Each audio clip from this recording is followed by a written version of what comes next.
তখন রাত 10টা প্রায়। হিমেল মাছ ভাজতে গিয়েছে আজ। রান্নায় পুরোপুরি অদক্ষ হিমেল মাছ ভাজার জন্য তেল দিয়েই অপেক্ষা করছে গরম হওয়ার জন্য। মিথি বলেছে গরম তেলে দিতে, হিমেলও সে অনুযায়ী কাজ করছে। মিষ্টিকে আগেই মিথি রুমে দিয়ে এসেছে, যদি তেল ছিটকে পড়ে তার জন্য। অবশেষে তেল গরম হলো কিনা বুঝেই ফটাফট করে মাছগুলো কড়াইতে রাখলো। আর তার সঙ্গে সঙ্গে তেল ছিটকে এসে পড়ল হিমেলের হাতেও। হিমেল ভুরু কুঁচকালো, গরম তেল পড়েছে। আর কি এমন হবে? এমন একটা ভাব নিয়েই সে তরকারির মতো করে মাছ নাড়তে শুরু করলো। অতঃপর একটা পর্যায়ে দেখলো মাছগুলো ভেঙে একাকার। হিমেল অদক্ষ, এমনিতেই তার ওপরে এমন কিছু হবে বুঝে ওঠেনি। আশ্চর্য! হিমেল ইতিমধ্যেই ঘেমেও গেছে, কপাল কুঁচকে গেছে। উপায় না পেয়েই মিথি গলা উঁচু করে ডাক দিল, বলল, মিথি, মাছগুলো ভেঙে যাচ্ছে। মিথি শুনল কি শুনল না না বুঝে আবারও পা চালিয়ে মিথির কাছে গেল, গম্ভীর স্বরে জানালো সমস্যার কথা। মিথি অবশ্য শুনে খারাপ লাগলো। হিমেলের অবস্থা দেখে শুধালো, আপনাকে কষ্ট করে ফেলে দিয়েছি হিমেল ভাই। আমার জন্য কত কি পোহাতে হচ্ছে বলুন তো। হিমেলের কপাল কুঁচকালো। বলো, কি করব মাছগুলো? তা বল। ফেলে দিব? না, ওগুলোই করুন, আর কিছু করবেন না। হিমেল এরপর পরেই গটগট পা তুলে চলে গেল। অতঃপর রান্নাঘরে এসে দেখলো যেইটুকু রান্না নষ্ট করা ওর বাকি ছিল ওইটুকুও ডান। মাছ পুড়ে এসেছে। খুব কম সময়ে আর কিছু করতে না পেরে হিমেল আলু ভর্তাটাই করলো এবার। খাবারের প্লেটে খাবার বাড়তে বারবার পোড়া মাছগুলোর দিকে তাকাচ্ছিল কেবলই সে। অতঃপর আবারও মিথির কাছে গেল। মিষ্টি তখনই মিথির মুখে ঠোঁট ছুঁয়ে দিচ্ছে, কানে কানে কিছু একটা বলছে ঠোঁট আউড়িয়ে। হিমেল দরজায় দাঁড়িয়ে সেই দৃশ্য দেখল। কি সুন্দর! দুটো মিথি ফুল। তার হয়েছে এই দুটো মিথি ফুল। তার কাছে থাকবে। কি সুন্দর প্রশান্তময় অনুভূতি। বুকের ভেতর কেমন একটা অনুভূতি যেন। হিমেল বুঝতে পারল না, শুধুই চেয়েই থাকে। এক পর্যায়ে মিথি খেয়াল করলো হিমেলকে তার দিকেই তাকিয়ে আছে।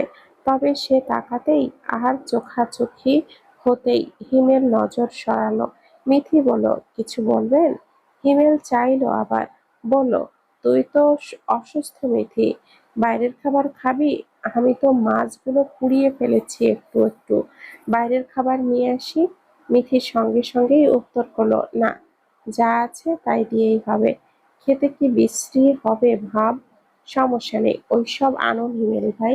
হিমেল কিছুটা সময় শান্ত হয়ে গম্ভীরভাবে দাঁড়িয়েছিল, অতঃপর আবার গেল। খাবার বেড়েও আনলো। গরম ভাত, একপাশে আলু ভর্তা, আর কোনো রকম হওয়া একটু একটু পুড়ে যাওয়া মাছ ভাজা প্লেটে নিয়ে হাজির হলো। মিষ্টিকে আগে খাইয়ে দিচ্ছিল হিমেল। মিথিকে প্লেটটা ওর হাতে দিতেই মিথি ছোট্ট শ্বাস ফেলে বলল, চামচটা হিমেল ভাই। হিমেল ভুরু বাঁকালো, কপাল কুঁচকে বলল, চামচ দিয়ে খাবি? মাছের কাটা চামচ দিয়ে বাছাই পারবি নাকি তুই? মিথি ছোট্ট করে তাকালো। হিমেল পাশে বসেই গম্ভীর গলায় বলল, তুই যখন ছোট ছিলি মিষ্টির মতো প্যাঁ প্যাঁ করে কান্না করতি মিথি, আর এমন এমন ভাব ধরতিস। তুই খুব বড় হয়ে গিয়েছিস। মানুষের হাতে খাবার খেলেই তোর মান সম্মান সব ডুবে যাবে। মিথির কথাগুলো শুনল, কি বলবে বুঝে উঠতে পারল না। হিমেল এবার প্লেটের খাবারটুকু মাখিয়ে মুখের সামনে তুলে বলল, নে, হা কর। হিমেল হাতে ময়লা নেই। মিথি এবারও চোখ ছোট ছোট করে তাকালো। প্রথমবার বলেছে বিষ খাইয়ে দেবে নাকি, এখন আবার বলছে ময়লা নেই। ওভাবেই তাকিয়ে হা করলো। ডান হাতের হাড্ডি যদি না ভাঙতো তাহলে ও নিজের হাতেই খেতে পারত, সমস্যা হতো না। কিন্তু ভেঙেছে, বিপদই হলো। অন্যদিকে হিমেল মাছের কাঁটা বাছতে গিয়ে বলল, পুড়ে গিয়েছে। মনে মনে রান্না পারি না বলে কিছু বলিস না আবার। মিথি শুধু দেখছিল কি সুন্দরভাবে কাটা বেছে খাইয়ে দিচ্ছে। একদম তার আব্বার মতো করে। তার আব্বাও এমন করতো। আজ কতগুলো দিন পর মিথির নিজের আব্বার যত্নটা পাচ্ছে, দেখছে। আসলেই কি এতটা যত্ন করা উচিত হিমেল ভাইয়ের? কেন করছে? মিথি ছোট্ট শ্বাস ফেলল। হিমেল ততক্ষণে তার মুখে খাবার তুলে দিয়েছে। মিষ্টির দিকেও খাবার বাড়ালো, বলল, হা করুন আম্মাজান, খেয়ে নিন। মিথি আবারও চাইল, আবারও বাবা মেয়ের সুন্দর একটা সম্পর্ক, সুন্দর একটা যত্ন যেন চোখে ভেসে এলো। আবারও তার মনে হলো হিমেল ভাই সত্যি যত্নশীল পুরুষ। মধ্যরাত যখন মিথিকে হিমেলই ঘুম পাড়িয়েছিল নিজের সাথে, তারপর ওইটুকুন পুতুলটাকে নিয়েই ঘুমিয়ে গিয়েছিল। কিন্তু পুতুলটা মায়ের সাথে ঘুমাতে ঘুমাতেই রাতে যখন ঘুম ভাঙলো তখন মাকেই প্রথম খুঁজলো। ঘুম ঘুম চোখে হাতড়ে খুঁজলো মায়ের মুখ, অথচ পেল না। ওইটুকুন মেয়েটা, মায়ের মুখের অবয়ব, শরীরের ঘ্রাণ, এমনকি মায়ের উপস্থিতি না পেয়েই চোখ খুলে তাকালো এবার। ফ্যালফ্যাল করে চাইলো এপাশ ওপাশে, কোথাও মা নেই। মিষ্টির মুখটা কাদো কাদো হয়ে এলো, নিচের ঠোঁটটা উল্টে ফেললো ও। পাশে হিমেলের মুখটা দেখে দুই হাত চাপড় দিয়ে ও বোধহয় ডাকতে চাইলো, জাগাতে চাইলো। পরবর্তীতে আধো আধো স্বরেই ডেকে উঠলো, হিম হিম। হিমেল চোখ মেলল, তার একটু পরেই ঘুমো ঘুমো চোখে মিঠির দিকে চাইতেই দেখলো উঠে বসে আছে, ওর দিকেই তাকিয়ে আছে, চোখ জোড়া টলমল, ঠোঁট উল্টে রেখেছে, যেন এক্ষুনি কেঁদে ফেলবে, এক্ষুনি। হিমেল মুহূর্তেই উঠে বসলো, মিষ্টির মুখটা দুই হাতে আঁকড়ে ধরে আদুরে গলায় শুধালো, মিষ্টি, উঠে পড়েছেন আম্মু? ভয় পেয়েছেন? কি হয়েছে আম্মু? কান্না পাচ্ছে? ব্যাস, এইটুকু আহ্লাদেই বাকি ছিল বোধহয়। মিষ্টি মুহূর্তেই আওয়াজ তুলে কেঁদে উঠল। হিমেলকে আঁকড়ে ধরেই কান্নারত স্বরে বলতে লাগলো, হিম। হিমেল কান্না থামানোর চেষ্টা চালালো, আদর দিয়েই শুধালো, কি হলো আম্মু? ঠোঁট উল্টে কান্না কান্না ভাব। কেন মিষ্টি? কি করেছি? হিম বলো। হিম সরি। আবার শান্ত করার চেষ্টা চালিয়ে বলো, কাঁদে না হিম, আছি তো, বলো হিমকে। এইটুকু বলেই মাথায় হাত বুলালো সে। মিষ্টি তখনও কাঁদছে। অতঃপর হিমেল আবারও জিজ্ঞেস করলো, আম্মুর কাছে যাওয়ার জন্য কান্না করছো মিষ্টি? আম্মুর জন্য? এবারে কাঁদতে কাঁদতে মিষ্টি ঠোঁট আউড়িয়ে বলতে লাগলো, আম্মু, আম্মু। হিমেল এবারে বুঝে উঠল কারণটা। মিষ্টিকে শান্ত স্বরে বুঝিয়ে কোলে তুলল, কান্না থামালো। অতঃপর মৃদু পায়ে পা এগোলো মিথির ঘরের দিকে। দরজাটা ভিড়িয়ে রাখা ছিল, হিমেলই ভিড়িয়ে দিয়ে গিয়েছিল। মিথি নিশ্চয়ই এখন ঘুমাচ্ছে, ডাকা উচিত হবে না নিশ্চয়ই। আবার না ডেকে ঘুমন্ত অবস্থায় এইভাবে তার ঘরে যেতেও হিমেলের মন সায় দিল না। এপাশ থেকেই হিমেল গলা বাড়ালো, বলল, মিথি, আসছি। মিথি বোধহয় শুনলও না। হিমেল ছোট শ্বাস ফেলল। মিষ্টি আবারও কেঁদে উঠতে নিল। হিমেল কোলে দুলিয়ে কোনো রকমে থামিয়ে পর মুহূর্তে কি ভেবে দরজা ঠেলে পা রাখলো। মিথি সত্যি ঘুমোচ্ছে। হিমেল চাইল মিষ্টিকে একপাশে বালিশ দিয়ে শুইয়ে দিয়েই ফিসফিস করে বলল, আম্মু আছে, দেখছেন তো, ঘুমাক কেমন, আপনিও ঘুমিয়ে যান। আম্মু। হিমি হিম চুলে হাত বুলিয়ে দিচ্ছে। মিষ্টি কি বুঝলো কি জানি, মাকে দুই হাতে জাপটে সত্যি সত্যি চোখ বুজলো। হিমেল হাসলো, মিষ্টির মাথায় হাত বুলিয়ে দিতে দিতে শুধু মিথির ঘুমন্ত মুখটা দেখছিল। এত মায়া কেন এই দুইজনার? হিমেল সত্যি বোঝে না, এই একটা মেয়ের প্রতি তার যত মুগ্ধতা, যত মায়া, যত অনুভূতি একজনেই। হিমেল এইটুকু ভাবলো। অতঃপর মিষ্টিকে ঘুম পাড়িয়ে খাটের কিনারায় বালিশ দিয়ে এলো। আলো নিভিয়ে নিঃশব্দে বেরিয়ে যেতে যেতে বিড়বিড় করলো, আমি রোজ রোজ একজনের প্রতি আকৃষ্ট হই মিথিফুল, একজনের প্রতি, যার প্রতি মুগ্ধতা আমার এই জন্মে কমবে না।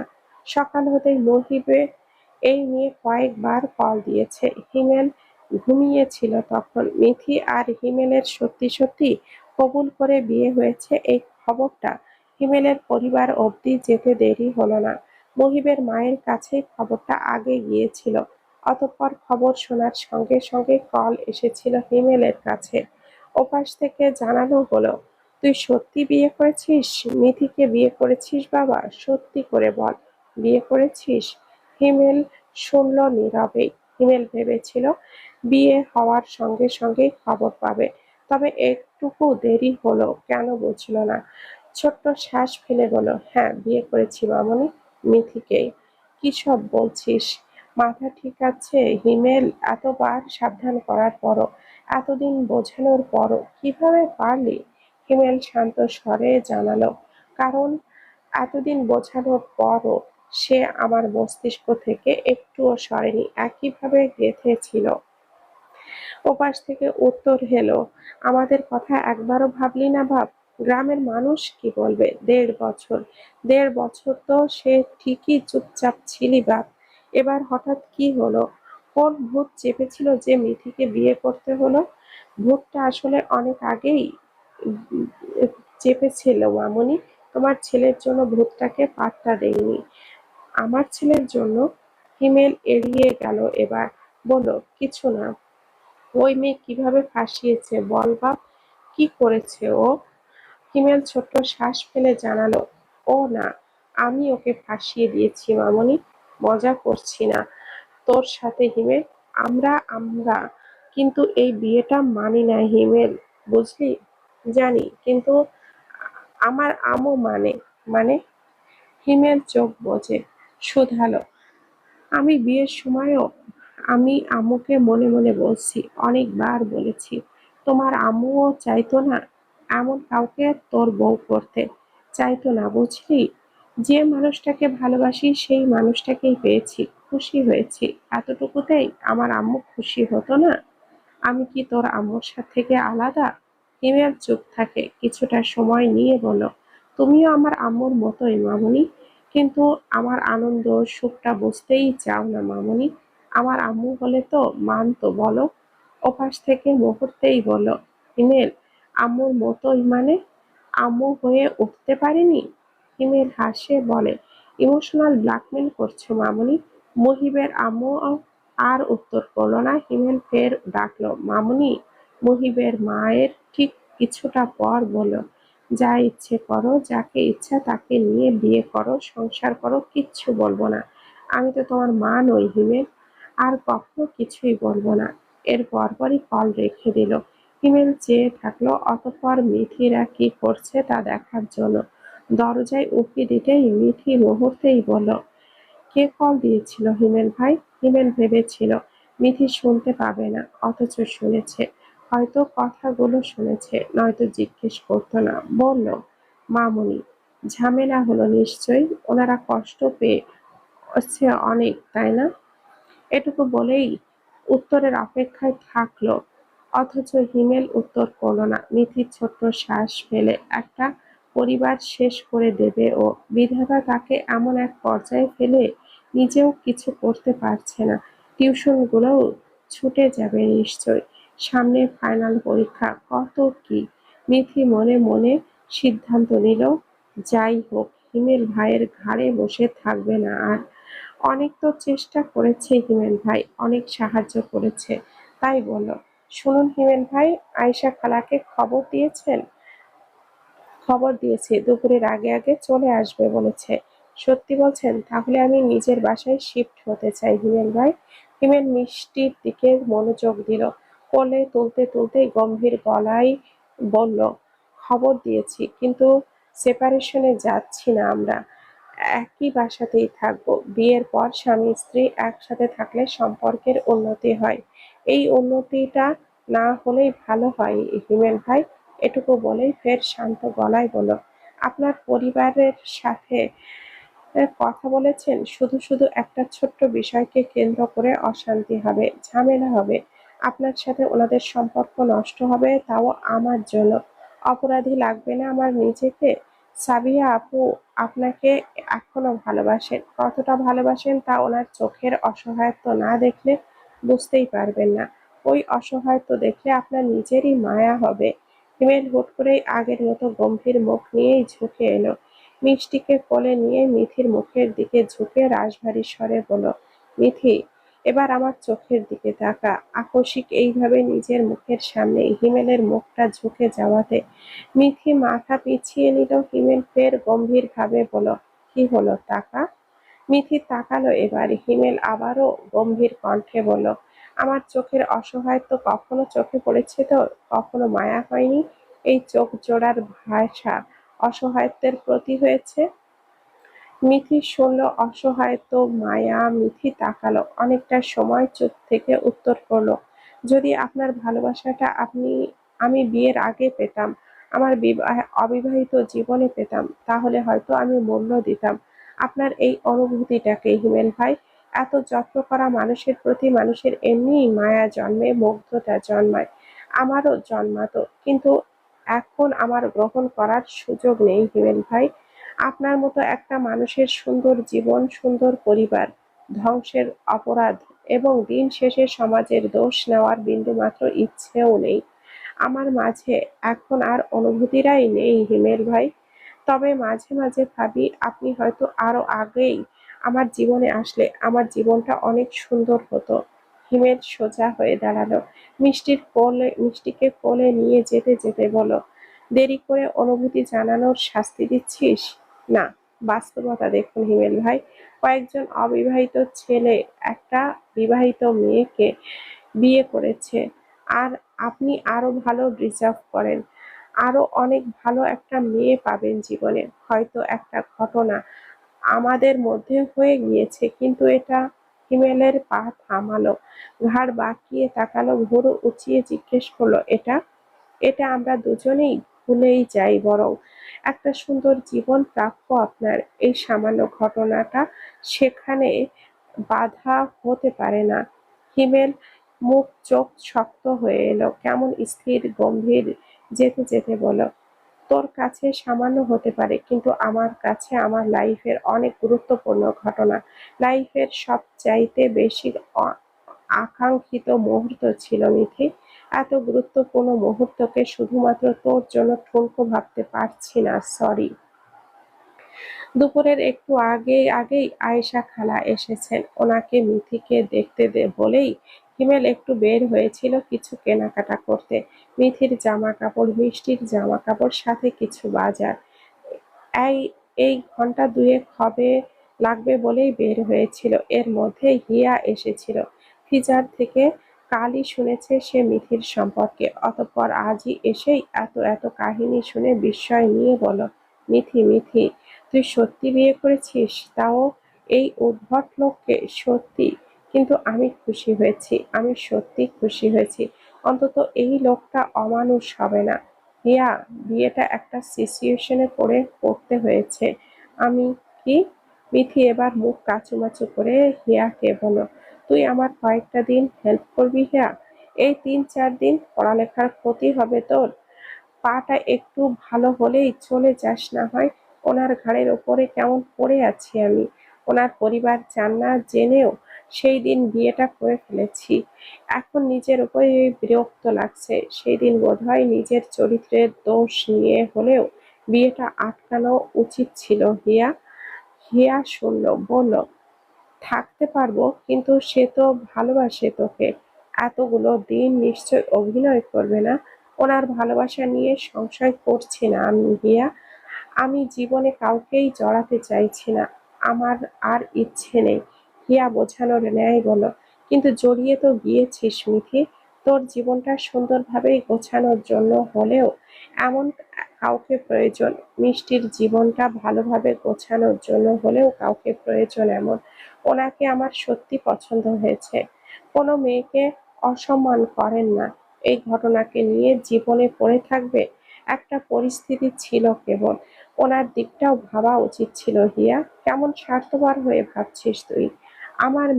আমার মেয়ে বড় হয়ে কি জানবে? তার মা তার কথা না ভেবে দ্বিতীয় বিয়ে করে ফেলেছে। প্রাণের কথা ভাবছিস না কোথায়? আমি তো দেখছি ওই মানুষটা প্রাণকে নিয়েই ভাবে মিথি। মিথি আর শুনতে চাইল না, কথা থামাতে বলল, হিয়া, এসব রাগ বরং। একটু সাহায্য কর আমায়। আমায় একটু ওপর তলায় শিফট হতে সাহায্য কর প্লিজ। আচ্ছা, কিন্তু ওনাকে একবার বলা উচিত না? দিবেন না উনি, বলে লাভ নেই। তবুও বলা উচিত না? পরে বলে দিব অবশ্যই হিয়া, ক্ষমাও চেয়ে নিব দরকার